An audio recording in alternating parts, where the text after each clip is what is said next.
ఏ చెత్త కూడా చెత్త కాదు. ఈ చెత్త నుంచి సంపద సృష్టించే అవకాశం ఉంది. చెత్తని చెత్తగా కానీ ఇచ్చేస్తే దీనివల్ల అనర్థాలు వస్తాయి. దాన్ని కరెక్ట్ గా డిస్పోజ్ చేస్తే ఒక పక్క సంపద, ఒక పక్క అవకాశంగా ఉంటుందనే ఉద్దేశంతోనే ఈ రోజు ముందుకు పోతున్నామని చెప్పి కూడా నేను మీకు తెలియజేస్తున్నా. నేను ప్రపంచంలో ఉండే బెస్ట్ ప్రాక్టీస్ అన్ని తీసుకొస్తాం, అవన్నీ ఇక్కడ అమలు చేస్తాం. అదే మరి మంచి మంచి మెషినరీ ఉంటే తీసుకొస్తాం, మంచి మంచి ఆలోచనలు ఉంటే తీసుకొస్తాం. ఆ ఆలోచనలన్నీ తీసుకొచ్చి ఈ రాష్ట్రాన్ని అభివృద్ధి చేయడానికి ఏమేం చేయాలన్నా అవి చేస్తామని చెప్పి కూడా నేను మీకు తెలియజేస్తున్నా. ఈరోజు కొన్ని పనులు కూడా ఉన్నాయి. ఈ రోజు మీ ఇక్కడ చూస్తే ఈ గ్రామాల్లో 1229 ఎకరాలు కందుకూరు రెవెన్యూ విలేజ్, దీన్ని గర్భ కంట్రీగా అనౌన్స్ చేశారు. పీబీపీ అంటే పట్టాదారు పాస్ పుస్తకాలు ఇవ్వడం లేదు. చాలా మంది పెళ్లిళ్లు కూడా చేయలేకుండా, సొంత భూమిని అమ్ముకోలేక పెళ్లిళ్లు కూడా చేయలేకుండా అవస్థపడే పరిస్థితికి వచ్చారు. తప్పకుండా ఈ 1829 ఎకరాలు కలెక్టర్కి ఆదేశాలు ఇస్తున్నా, గ్రామ సభ పెట్టి రికమెండేషన్ చేయమంటున్నా. తొందరలోనే మీకు పట్టాలు ఇచ్చేదానికి ప్రభుత్వం ముందుకు వస్తామని మీ అందరికీ హామీ ఇస్తున్నా. ఇలాంటి సమస్యలు ఒక పక్క, ఇంకో పక్క మీరు చూస్తే 5 సంవత్సరాలుగా ఈ రాష్ట్రంలో అనేక సమస్యలు వచ్చాయి. ఎక్కువ సమస్యలు భూ సమస్యలు వచ్చాయి. కొంతమంది ఇష్టం లేకపోతే, వీళ్ళ మాట వినలేదని, వీళ్ళకు వ్యతిరేకంగా ఉన్నారని 22A పెట్టే పరిస్థితికి వచ్చారు. అంటే ప్రైవేట్ భూముల్ని ప్రభుత్వ భూములుగా వక్రీకరించి రికార్డులు రాసి ఇబ్బందులు పెట్టే పరిస్థితికి వచ్చారు. అవన్నీ కూడా ఏ విధంగా చేయాలనో అవన్నీ కూడా చేస్తాం. ఇప్పటికే చాలా వరకు గ్రామ సభలు పెడుతున్నాం, రెవెన్యూ సదస్సులు పెట్టాం. వీరినంత వరకు ఆ పనులన్నీ అవుతాయని చెప్పి కూడా నేను మీకు తెలియజేస్తున్నా. ఇక్కడ మీరు చూస్తే చాలా వరకు ఓసారి బాధేస్తుంది.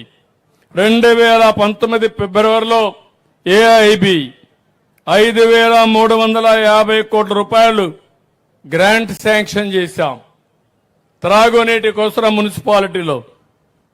దాంట్లో 333 కోట్ల రూపాయలు సీవరేజ్ కూడా ఖర్చు పెట్టాలనుకుంటే అది సరిగా చేయకుండా, ₹1 ఖర్చు పెట్టకుండా 5 ఏళ్లు కాలయాపన చేసే పరిస్థితికి వచ్చారు. 2015లో అమృత కింద దగ్గర 3763 కోట్లు 104 మున్సిపాలిటీలకి మొత్తం ఇది శాంక్షన్ చేయించే పరిస్థితికి వచ్చాం. అది కూడా ఖర్చు పెట్టకుండా దాన్ని కూడా దుర్వినియోగం చేసే పరిస్థితికి వచ్చారు. గవర్నమెంట్ ఆఫ్ ఇండియా అయితే 2021లో అమృత్ 2 కింద దగ్గర 8517 కోట్ల రూపాయలు ఇస్తే అది కూడా ఖర్చు పెట్టకుండా కాలయాపన చేసే పరిస్థితికి వచ్చారు. ఈరోజు గవర్నమెంట్ ఆఫ్ ఇండియా ఒక కార్యక్రమం తీసుకున్నారు.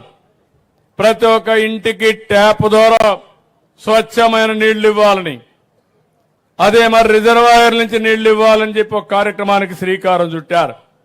ఆ కార్యక్రమం సద్వినియోగం చేసుకోవాలంటే వాళ్ళు 44% గ్రాంట్ ఇస్తే మనం 55% ఖర్చు పెట్టాలి.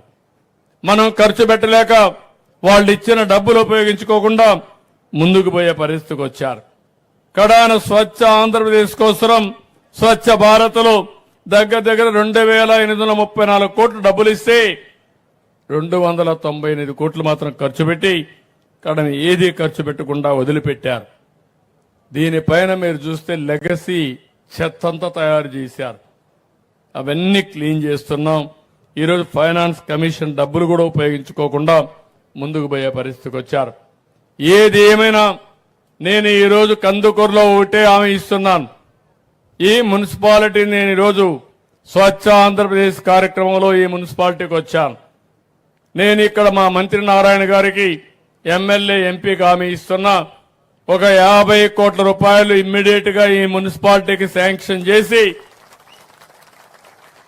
అమృతలో గాని మిగిలిన కార్యక్రమాల్లో ఇచ్చే డబ్బులు కూడా సమీకరించి ముఖ్యంగా ఈ గ్రామంలో ఈ టౌన్ లో 100% ఇంటింటికి కొళ్ళాయి ద్వారా నీళ్లు, ట్యాప్ ద్వారా నీళ్లు ఇచ్చే కార్యక్రమానికి శ్రీకారం చుడతాం. రెండవది, మురుగునీరు అన్ని కూడా సేవరేజ్ ట్రీట్మెంట్ ప్లాంట్లు పెట్టి ఒక పరిశుభ్రమైన మున్సిపాలిటీగా చేయడానికి ముందుకు పోతాం.